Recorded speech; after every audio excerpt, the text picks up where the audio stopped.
atas sukacita pada siang hari ini, amin. Amin. Oke, oleh sebab itu kita mau memuji Tuhan. Sebelumnya kita mau berdoa terlebih dahulu ya saudara. Mari sama-sama kita berdoa. Tuhan, terima kasih Tuhan untuk siang hari ini. Kami mengucap syukur Tuhan bahwa Engkau sungguh baik di dalam hidup kami. Engkau menyertai setiap kami ya Tuhan. Dan pada siang hari ini Tuhan kami mau datang Tuhan di dalam hadirat untuk memuji menaikkan syukur kami kepada-Mu ya Tuhan. Terima kasih Tuhan, kami percaya Tuhan Engkau yang hadir di tengah-tengah kami ya Tuhan. Engkau yang menjamah, Engkau yang melawat setiap kami Tuhan. Terima kasih Tuhan, hanya dalam nama-Mu kami telah berdoa dan mengucap syukur. Haleluya. Saudara, saya undang bangkit berdiri, kita mau nyanyikan lagu Siapakah Lawanku.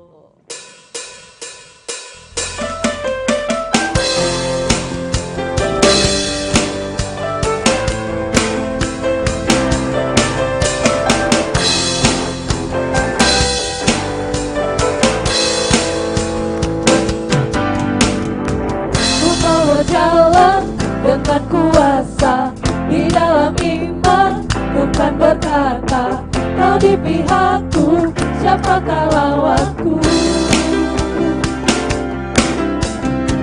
Berikat pinggang, kan kebenaran, berbaju zirah, kan keadilan. Kau besertaku, siapakah lawanku? Tiada satu pun yang dapat bertahan. Kalahkan di dalam nama-Mu, Yesus Tuhanku. Kau yang berperang gantikanku, meskipun musuh di hadapanku tetap aku.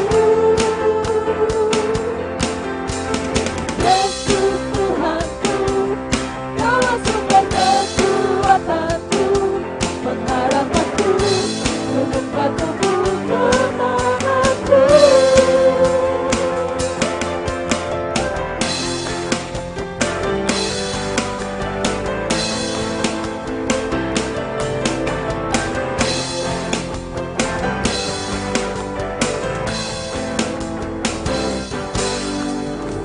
Berikat pinggang dan kebenaran, berbaju zirah dan keadilan. Kau besertaku, siapakah lawanku? Tiada satu pun yang dapat bertahan. Kau dikalahkan di dalam nama-Mu, Yesus Tuhanku. Kau yang berperang gantikanku, meskipun musuh di hadapanku tetap aku. Yesus Tuhanku, Kaulah sumber kekuatanku, pengharapanku, untuk batuku kemenanganku. Tiada satu pun yang dapat bertahan. Kau dikalahkan di dalam nama-Mu, Yesus Tuhanku. Kau yang berperang gantikanku,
bersama dengan Tuhan, amin. Amin. Berikan salam kepada saudara-saudara kita, katakan Tuhan Yesus baik. Tuhan Yesus baik. Haleluya. Tuhan Yesus baik. Sama-sama kita mau nyatakan firman Tuhan.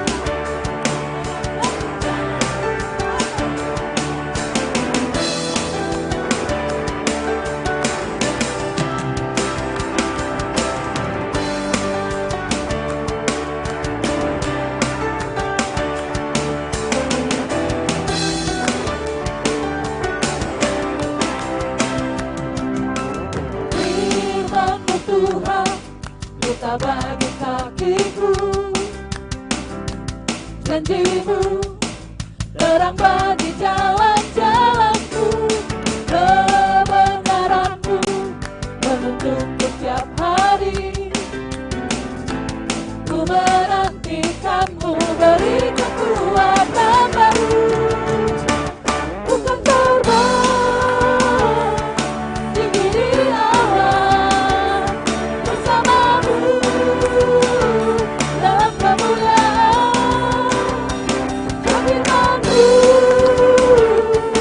Firman-Mu aku menopang, bertanaman dalam-Mu Tuhan.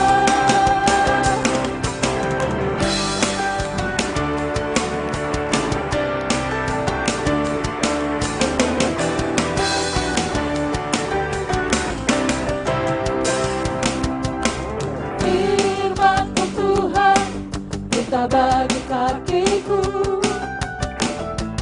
Janji-Mu, terang bagi jalan-jalanku. Kebenaran-Mu, menuntunku tiap hari. Ku menantikan-Mu, beri kekuatan baru. Ku kan terbang tinggi di awan bersama-Mu dalam kemuliaan. Firman-Mu aku menopang, bertanaman dalam-Mu Tuhan. Jalan-Mu di atas jalan-jalanku, rancangan-Mu melebihi rancanganku. Firman-Mu untuk tak membebaskanku, berjalan lebih tinggi, berjalan bersama-Mu. Ku kan terbang tinggi di awan bersama-Mu dalam kemuliaan.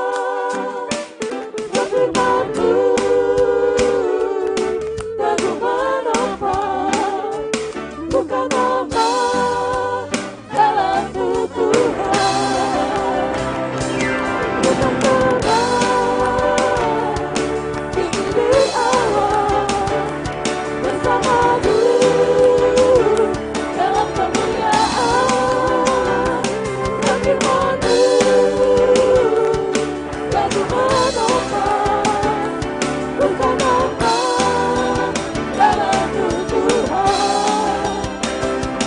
Bukan aman dalam-Mu Tuhan. Bukan aman dalam-Mu Tuhan.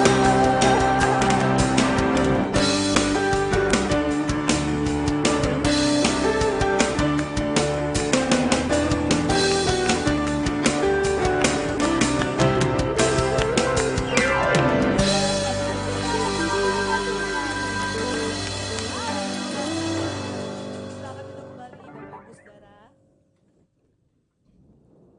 Mari sama-sama pada siang hari ini kita mau siapkan hati kita. Kita mau datang menyembah ke dalam hadirat Tuhan. Kita mau mengucap syukur atas segala kebaikan Tuhan di dalam hidup kita.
Terima kasih Tuhan, Kau memberkati akan Kau Yohanes Tuhan yang akan menyampaikan firman-Mu pada pada siang hari ini. Dan Kau juga Tuhan yang memberkati setiap kami ya Tuhan, yang rindu untuk mendengarkan firman-Mu Tuhan.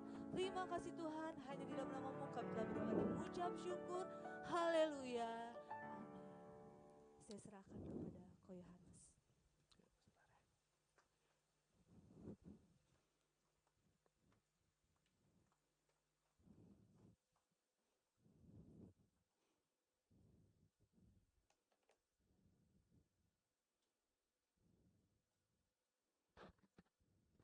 Shalom saudara. Shalom. Saudara merasa sukacita pada hari ini? Amin. Ya saudara, kita merasa sukacita karena Tuhan adalah sumber dari kekuatan dan sukacita kita. Nah hari ini saudara kita akan membahas firman Tuhan yang berjudul Partaker of Christ. Kalau di bahasa Indonesia kan itu artinya mengambil bagian di dalam Kristus. Nah ada beberapa hal yang mau kita lihat saudara, bagaimana dalam kehidupan kita sebagai anak-anak Tuhan, Tuhan itu merindukan supaya kita ini mengambil bagian di dalam Dia. Kalau kita lihat firman Tuhan yang ada di dalam 1 Yohanes 1 ayat 1 sampai ke 4, ini menyatakan mengenai bagaimana kerinduan Tuhan supaya kita ini adalah menjadi bagian dari Dia. Nah, saya akan bacakan di sini saudara, kita akan lihat di 1 Yohanes 1 ayat 1 sampai dengan ke 4.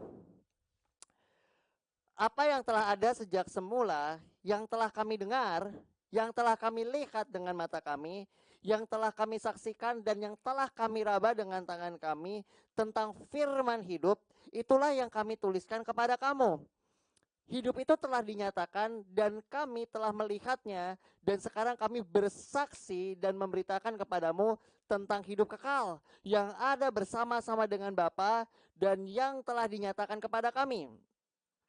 Apa yang telah kami lihat dan yang telah kami dengar, kami beritakan kepada kamu juga supaya kamu pun beroleh persekutuan dengan kami, dan persekutuan dengan kami adalah persekutuan dengan Bapa dan dengan anaknya Yesus Kristus, dan semua ini kami tuliskan kepada kamu supaya sukacita kami menjadi sempurna.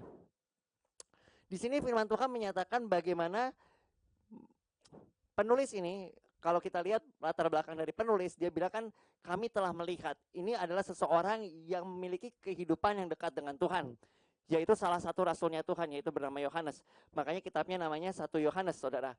Dan dia ini menyaksikan bagaimana dia telah melihat, dan dia bilang saya telah meraba kan, dia bilang dikatakan di sini, dan kami telah di sini dikatakan mendengar, melihat, menyaksikan, dan kami telah meraba dengan tangan kami tentang firman yang hidup. Artinya ini merupakan sebuah ekspresi saudara, bagaimana penulis ini memiliki kehidupan yang sangat dekat. Kalau saudara lihat di dalam kitab Injil yang tidak menuliskan nama penulisnya itu adalah kitab Yohanes. Saudara bisa lihat di situ dia bilang murid yang dikasihinya. Yesus berkata kepada murid yang dikasihinya. Nah, di sini kita bisa melihat sebuah ikatan yang dekat saudara antara penulis dengan Tuhan, sehingga dia bilang bahwa kami menyaksikan apa yang telah kami lihat, yang telah kami dengar, yang dia sendiri memiliki pengalaman. Nah kalau kita lihat saudara, firman Tuhan menyatakan di dalam kitab Kolose 3, ini memberikan penjelasan bagaimana kita sebagai anak Tuhan ini menjadi bagian di dalam Kristus. Yang pertama, kita menjadi bagian di dalam kehidupannya Kristus. Di Kolose 3 ayat 1 sampai dengan ke-4 di sini dikatakan, karena itu kamu telah dibangkitkan bersama-sama dengan Kristus. Carilah perkara yang di atas, di mana Kristus ada, duduk di sebelah kanan Allah. Pikirkanlah perkara yang di atas dan bukan yang di bumi, sebab kamu telah mati dan hidupmu tersembunyi bersama dengan Kristus di dalam Allah. Apabila Kristus yang adalah hidup kita menyatakan dirinya kelak, kamu pun akan menyatakan dirinya bersama-sama dengan Dia dalam kemuliaan. Kalimat yang pertama saudara dikatakan seperti ini. Karena itu kalau kamu dibangkitkan bersama-sama dengan Kristus, carilah perkara yang di atas. Kata-kata dibangkitkan ini merujuk kepada kehidupan kita saudara, yang dahulu ini mati karena dosa, yang kita tidak memiliki kehidupan yang memiliki hubungan dengan Allah karena kita hidup dalam kegelapan. Setelah kita menerima Kristus, roh kita dibangkitkan. Makanya saudara bisa melihat ketika firman Tuhan menyatakan kita ini semua ditaruh atau didudukkan bersama-sama dengan Kristus di dalam kerajaan sorga, ini berbicara mengenai posisi kita di dalam Tuhan. Nah, yang kedua saudara, kita bisa melihat di dalam kitab Galatia 2 ayat yang ke-19 sampai dengan ke-20, ini berbicara lebih detail mengenai apa yang dimaksud dengan hidup bersama-sama dengan Kristus. Karena dikatakan seperti ini. Di ayat yang keempat tadi yang di Kolose 3, apabila Kristus yang adalah hidup kita menyatakan diri kelak, kamu akan menyatakan diri bersama-sama dengan dia dalam kemuliaan. Nah, di Galatia 2, saudara, di kitab Galatia 2 ini, di ayat 19 dan 20 ini dikatakan seperti ini. Sebab aku telah mati oleh hukum Taurat dan untuk hukum Taurat, supaya aku hidup untuk Allah. Aku telah disalibkan dengan Kristus, namun aku hidup, tetapi bukan lagi aku sendiri yang hidup, melainkan Kristus yang hidup di dalam aku. Lanjutnya, dan hidupku yang kuhidupi sekarang di dalam daging adalah hidup oleh karena iman dalam anak Allah yang telah mengasihi aku dan telah menyerahkan dirinya untuk aku. Kalau saudara lihat di ayat ke-20 dikatakan seperti ini, melainkan Kristus yang hidup di dalam aku. Dia bilang hidupku sekarang bukan aku lagi, tetapi sekarang adalah atau melainkan Kristus yang hidup di dalam aku. Kalau saudara mendengar kata-kata ini memiliki sebuah arti yang mendalam. Kalau saudara lihat Kristus hidup di dalam aku, apa sih yang menjadi karakteristik atau ciri-ciri dari kata-kata Kristus hidup di dalam aku? Kalau saudara lihat bagaimana Tuhan Yesus sendiri ketika dia itu di bumi melakukan pelayanannya, dia itu berkata apa? Bapa dan aku adalah satu. Aku di dalam Bapa dan Bapa di dalam aku. Dan kalau saudara lihat di sini, Kristus ada di dalam aku. Ini menyatakan beberapa hal saudara. Yang pertama, kalau kita lihat dari perkataan Tuhan Yesus sendiri, yang dia mengatakan bahwa Bapa dan aku adalah satu dan aku di dalam Bapa dan Bapa di dalam aku. Di Yohanes 4 ayat 34 dia berkata seperti ini. Kata Yesus kepada mereka, makananku ialah melakukan kehendak Dia yang mengutus aku dan menyelesaikan pekerjaannya. Hal ini dinyatakan Tuhan Yesus setelah dia selesai berbicara kepada perempuan Samaria yang sedang menimba air. Dan ketika itu murid-muridnya Tuhan Yesus itu datang membawa makanan untuk dia. Dan Tuhan Yesus berkata, padaku ada makanan yang tidak kamu kenal. Dan Tuhan berkata, makananku ialah melakukan kehendak Dia yang mengutus aku. Yang kedua saudara, di sini saudara bisa lihat di Yohanes 15 ayat 15b dikatakan, sebab segala sesuatu yang telah kudengar dari Bapakku telah kunyatakan kepadamu. Segala sesuatu yang aku dengar dari Bapakku itu yang aku nyatakan. Makanya kalau saudara lihat tadi pertama yang kita baca di dalam 1 Yohanes dikatakan apa yang telah kami lihat, apa yang telah kami dengar, apa yang telah kami raba, itulah yang kami saksikan dan tuliskan. Nah, selanjutnya saudara di dalam Yohanes 12 ayat 50 dikatakan, apa yang aku katakan sebagaimana yang difirmankan Bapa kepadaku. Dari tiga hal ini kita bisa melihat saudara, yang pertama, makananku ialah melakukan kehendak Dia yang mengutus aku. Hidupnya memiliki tujuan untuk kemuliaan Bapa. Makanya kalau saudara lihat ketika Tuhan Yesus berada di Taman Getsemani, dia berdoa gimana saudara? Ya Bapa, jikalau sekiranya mungkin lalukanlah cawan ini daripadaku, tetapi bukan kehendakku yang jadi, melainkan kehendakmu yang jadi. Kenapa? Karena ini merupakan makanan Tuhan Yesus. Dan inilah saudara yang ditulis dalam kitab Galatia, hidup kita bukan kita lagi. Dan di dalam kitab yang sebelumnya Kolose dikatakan bahwa kita ini mencari perkara yang di atas. Apa sih perkara yang di atas? Firman Tuhan berkata, carilah dahulu kerajaan Allah serta kebenarannya, maka sekaliannya itu akan ditambahkan kepadamu. Yang kedua saudara, kita akan melihat bagaimana kita ini menyatu dengan Kristus atau mengambil bagian dalam Kristus dalam kodratnya. Nah, kalau kita lihat di dalam kitab 2 Petrus 1, 2 Petrus 1 ini menjelaskan secara terperinci saudara mengenai hal ini. 2 Petrus 1 saya akan bacakan di ayat yang ketiga sampai dengan ayat yang ketujuh. Karena kuasa ilahinya telah menganugerahkan kepada kita segala sesuatu yang berguna untuk hidup yang saleh oleh karena pengenalan kita akan Dia. yang telah memanggil kita oleh kuasanya yang mulia dan ajaib. Ayat 4. Dengan jalan itu ia telah menganugerahkan kepada kita janji-janji yang berharga dan yang sangat besar, supaya olehnya kamu boleh mengambil bagian dalam kodrat ilahi. Saudara bisa baca di situ, supaya kamu boleh mengambil bagian dalam kodrat ilahi dan luput dari hawa nafsu duniawi yang membinasakan dunia. Ayat 5. Justru karena itu kamu harus dengan sungguh-sungguh berusaha untuk menambahkan kepada imanmu kebajikan, dan kepada kebajikan pengetahuan, dan kepada pengetahuan penguasaan diri, dan kepada penguasaan diri ketekunan, dan kepada ketekunan kesalehan, dan kepada kesalehan kasih akan saudara-saudara, dan kepada kasih akan saudara-saudara kasih akan semua orang. Ketika dikatakan mengambil bagian dalam kodrat ilahi, ini berarti kita bisa melihat bagaimana kita ini memiliki karakter yang semakin disempurnakan. Kenapa saudara bisa melihat di sini? Karena itu kamu harus dengan sungguh-sungguh berusaha menambahkan kepadamu segala yang Tuhan berikan. Yang pertama apa? Menambahkan iman, kebajikan. Kepada kebajikan, pengetahuan. Kepada pengetahuan, penguasaan diri. Kepada penguasaan diri, ketekunan. Kepada ketekunan, kesalehan. Dan kepada kesalehan, kasih akan saudara-saudara. Kepada kasih akan saudara-saudara, kasih akan semua orang. Berarti saudara mengambil bagian dalam kodrat ilahi di sini memiliki arti dari kita adalah cerminan daripada Kristus. Kenapa saudara? Karena firman Tuhan berkata, ketika kita ini berada di dalam Tuhan, kita ini memiliki rohnya, ya enggak saudara? Dan firman Tuhan berkata, siapa dipimpin oleh roh Allah, dia adalah anak-anak Allah.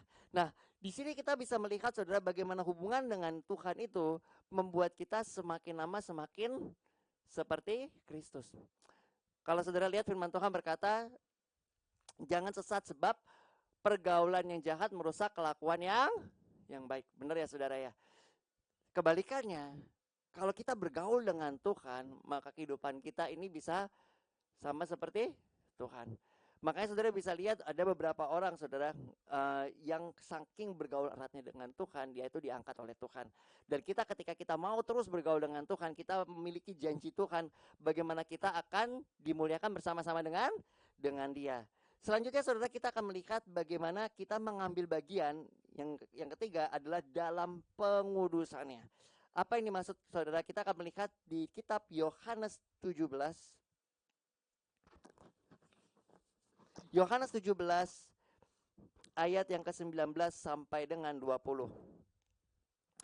Ini cuma bagian dari doanya Tuhan Yesus ya saudara. Doanya Tuhan Yesus itu panjang. Tetapi ini saya ngambil bagian doang berhubung dengan waktu. Di ayat 19 dikatakan seperti ini.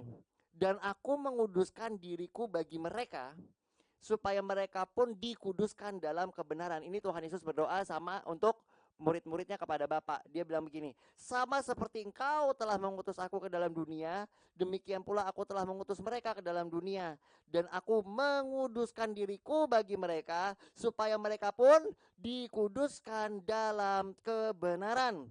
Dan bukan untuk mereka ini saja aku berdoa, tetapi juga untuk orang-orang yang percaya kepadaku oleh pemberitaan mereka. Pertama, Tuhan Yesus berdoa untuk murid-muridnya supaya dia itu dikuduskan bersama-sama dengan dia di dalam apa saudara? Kebenaran, yaitu kebenaran firman Tuhan. Makanya saudara bisa melihat tadi firman Tuhan menyatakan supaya kita ini menjadi seperti Kristus. Yang kedua saudara, dikatakan di sini bukan saja untuk mereka aku berdoa, tetapi untuk siapa saudara? Untuk orang-orang yang percaya kepadaku. Berarti untuk kita semua. Tuhan Yesus mau supaya kita ini mengambil bagian dalam kekudusannya. Kalau saudara lihat ciri karakter Tuhan salah satunya apa? Kudus, benar nggak saudara? Masih ingat ketika Tuhan itu berbicara kepada Musa, Tuhan itu mengatakan kepada Musa, tanggalkanlah kasutmu sebab tempat yang dimana engkau ada itu adalah kudus. Kenapa? Karena Tuhan hadir di situ. Dan kalau saudara masih ingat bagaimana ketika imam besar itu mempersembahkan saudara masuk ke dalam ruang maha kudus, kalau dia nggak memenuhi kekudusannya, standar kekudusan Tuhan, maka orang itu akan apa saudara? mati. Nah, di sini saudara, Tuhan ini menyatakan bahwa Tuhan merindukan supaya kita sebagai anak-anak Tuhan ini mengambil bagian dalam kekudusannya. Dan yang selanjutnya saudara, kita melihat bagaimana di dalam kitab Roma ke-6 ini berbicara bahwa kita mengambil bagian dalam kematiannya. Nah, dikatakan di sini di ayat yang ke-6 sampai ayat ke-11. Karena kita tahu bahwa manusia lama kita telah turut disalibkan supaya tubuh dosa ini hilang kuasanya, agar jangan kita memperhambakan diri lagi kepada dosa. Sebab siapa yang telah mati, ia telah bebas dari dosa.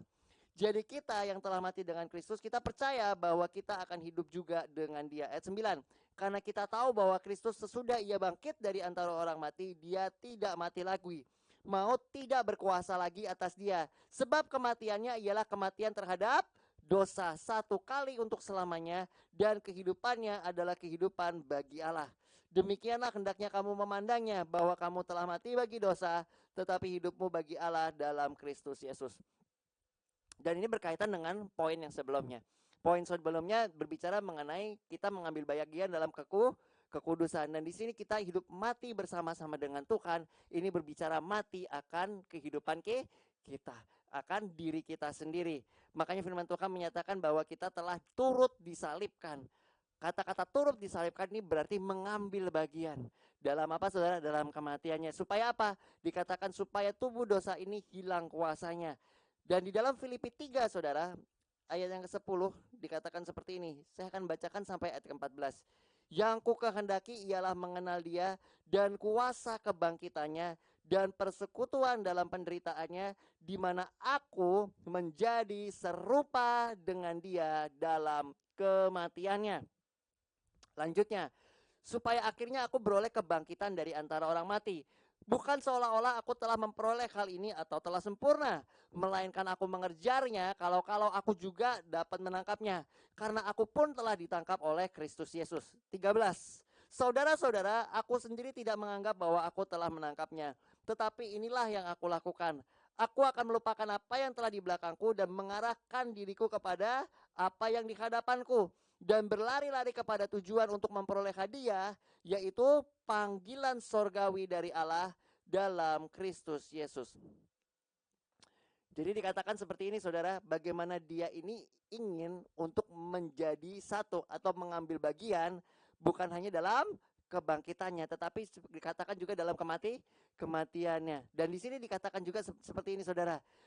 Apa yang aku lakukan, aku melupakan apa yang telah di belakangku dan mengarahkan diriku kepada panggilan sorgawi yang terdapat dalam Kristus Yesus. Dikatakan berlari-lari, berarti ini saudara merupakan sebuah tujuan yang dimiliki oleh orang ini. Saudara pernah lihat namanya lomba lari ya? Orang kalau kita ikut lomba lari saudara itu pasti akan berusaha untuk fokus sama garis akhir. Mau ada apapun juga yang di sebelah saudara nggak akan pusingin. Dan inilah yang dilakukan dia. Makanya dia bilang begini, aku mengarahkan diriku kepada panggilan sorgawi. Nah, kita akan lihat saudara selanjutnya di dalam Roma 6 ayat yang keempat dan kelima dikatakan seperti ini. Dengan demikian kita telah dikuburkan bersama-sama dengan Dia oleh baptisan dalam kematian, supaya sama seperti Kristus telah dibangkitkan dari antara orang mati oleh kemuliaan Bapa, demikian juga kita akan hidup dalam hidup yang baru. Sebab kita telah menjadi satu dengan apa yang sama dalam kematiannya, dan kita juga akan menjadi satu dengan apa yang sama dalam kebangkitannya. Kalau kita menjadi satu dalam kematiannya, yaitu kita mau saudara untuk mengambil bagian saudara akan apa yang menjadi pekerjaan Tuhan, yaitu Dia mati untuk mengerjakan apa yang menjadi pekerjaan Bapaknya. Tuhan juga berjanji bahwa kita juga akan dimuliakan bersama-sama dengan Dia. Ayatnya di mana saudara? Kita bisa lihat di dalam Roma 8 ayat yang ke-14 sampai ke-17. Ini secara spesifik saudara berbicara bagaimana setelah kita mau saudara untuk mengambil bagian dalam kematiannya, maka dikatakan kita akan mengambil bagian juga dalam kemuliaannya. Roma 8 ayat yang ke-14 sampai 17 berbicara seperti ini. Semua orang yang dipimpin oleh Roh Allah adalah anak Allah. Sebab kamu tidak menerima roh perbudakan yang membuat kamu menjadi takut lagi. Tetapi kamu telah menerima roh yang menjadikan kamu anak Allah. Oleh roh itu kita berseru, ya Aba ya Bapa. Roh itu bersaksi bersama-sama dengan roh kita bahwa kita adalah anak-anak Allah. Dan jika kita adalah anak Allah, maka kita juga adalah ahli waris. Maksudnya orang-orang yang berhak menerima janji-janji Allah yang akan menerimanya bersama-sama dengan Kristus. Yaitu jika kita menderita bersama-sama dengan Dia, supaya kita juga dipermuliakan bersama-sama dengan Dia. Ayat ini cukup jelas saudara, menjelaskan bagaimana ketika kita mau membiarkan kehidupan kita dipimpin oleh roh Allah. Karena firman Tuhan berkata ketika kita ini menjadi anak-anak Tuhan, kita ini diberikan Roh Kudus kalau kita meminta. Makanya Tuhan Yesus berkata, kalau kita meminta, maka kita akan menerima. Dan firman Tuhan berkata kalau kita meminta Roh Kudus kepada Bapa, maka Tuhan akan memberikan Roh Kudus. Nah, Roh Kudus ini yang memimpin saudara. Kalau kita lihat di ayat 14, semua orang yang dipimpin oleh Roh Allah adalah anak-anak Allah. Dan saudara bisa lihat di sini dikatakan roh itu bersaksi bersama-sama dengan roh kita. Jadi Roh Kudus di dalam kehidupan kita menyaksikan bahwa kita ini adalah anak-anak Allah. Kita memiliki karakter Tuhan dalam kehidupan kita. Dan yang selanjutnya saudara di ayat 17 sebagai penutup. Jikalau kita adalah anak-anak Allah, maka kita juga adalah ahli waris yang berhak menerima janji-janji Tuhan. Kalau kehidupan kita saudara mau dipimpin oleh Roh Kudus, maka firman Tuhan berkata janji Tuhan itu merupakan bagian dari kehidupan kita. Dan selanjutnya di sini dikatakan, dan jika kita menderita bersama-sama dengan Dia, kita juga akan dipermuliakan bersama-sama dengan Dia. Firman Tuhan di sini menyatakan saudara bagaimana kehidupan kita ketika kita menerima Kristus, kita menjadi pengambil bagian di dalam Kristus. Apa artinya saudara? Yaitu kita memiliki kehidupan Kristus dalam kehidupan kita. Firman Tuhan menyatakan tadi kehidupan kita tersembunyi di dalam Dia. Dan firman Tuhan juga menyatakan bahwa kita ini memiliki rohnya yang memimpin kita, saudara, supaya kehidupan kita memiliki karakter yang sama seperti Tuhan. Yang ketiga saudara, bahwa kehidupan kita ini tidak lagi terpusat pada apa yang menjadi kehidupan kita. Kenapa? Karena firman Tuhan berkata, hidup kita telah mati bersama-sama dengan Dia dan kita dibangkitkan bersama-sama dengan Dia. Biarlah firman Tuhan pada siang hari ini saudara mengingatkan kita bagaimana identitas kita di dalam Tuhan adalah kita adalah anak-anak Allah. Bagaimana Tuhan itu mau supaya karakter Tuhan itu ada dalam kehidupan kita. Pernah dengar ya saudara, firman Tuhan berkata buah itu jatuh nggak jauh dari pohonnya. Kalau pohonnya mangga nggak mungkin ngeluarin buah anggur. Nah, ketika kita mau dalam kehidupan kita untuk mengerti bahwa firman Tuhan menyatakan ketika kita di dalam Dia, kita ini memiliki kehidupannya Dia. Artinya kita memiliki karakternya. Maka tadi di firman Tuhan dikatakan kita menambahkan iman, ketekunan. Yang terakhir adalah kasih. Kenapa? Karena kasih adalah identitas Tuhan Allah itu adalah kasih. Dan Tuhan menunjukkan kasih-Nya supaya apa saudara? Supaya kita bisa membagikan kasih Kristus kepada semua orang. Ya, kita akan tutup dalam doa saudara. Tuhan Yesus, kami berterima kasih Tuhan pada siang hari ini di mana kami bisa mendengar Tuhan firman-Mu, Tuhan kebenaran firman-Mu yang menyatakan Tuhan bahwa kami ada di dalam Engkau Tuhan. Kami mengambil bagian di dalam kehidupan-Mu. Kami mengambil bagian Tuhan dalam kematian-Mu. Dan kami akan kelak mengambil bagian dalam kemuliaan-Mu Tuhan. Di mana Engkau akan membuat kami semua menjadi ciptaan yang baru Tuhan. Kehidupan kami Tuhan diubahkan Tuhan. Bukan saja roh kami Tuhan tetapi tubuh kami untuk memerintah bersama-sama dengan Engkau. Kami bersyukur Tuhan bahwa Engkau yang memberikan kehidupan kami Roh Kudus Tuhan. Supaya Roh-Mu yang memimpin kami saat demi saat, waktu demi waktu Tuhan. Untuk bisa berjalan bersama-sama dengan Engkau Tuhan. Untuk kehidupan kami Tuhan dipimpin oleh Engkau. Dan kehidupan kami memiliki karakter-Mu Tuhan. Dan memiliki Tuhan sifat-Mu dalam kehidupan kami. Sehingga orang bisa melihat bahwa Engkau adalah Allah yang hidup. Yang hidup di dalam diri kami. Kami ada di dalam Engkau dan Engkau ada di dalam kami. Terima kasih Tuhan Engkau yang akan terus Tuhan menuntun kami. Dan membuat kami Tuhan mengerti akan kebenaran firman-Mu. Di dalam nama Tuhan Yesus Kristus kami berdoa dan mengucap syukur. Haleluya. Amin.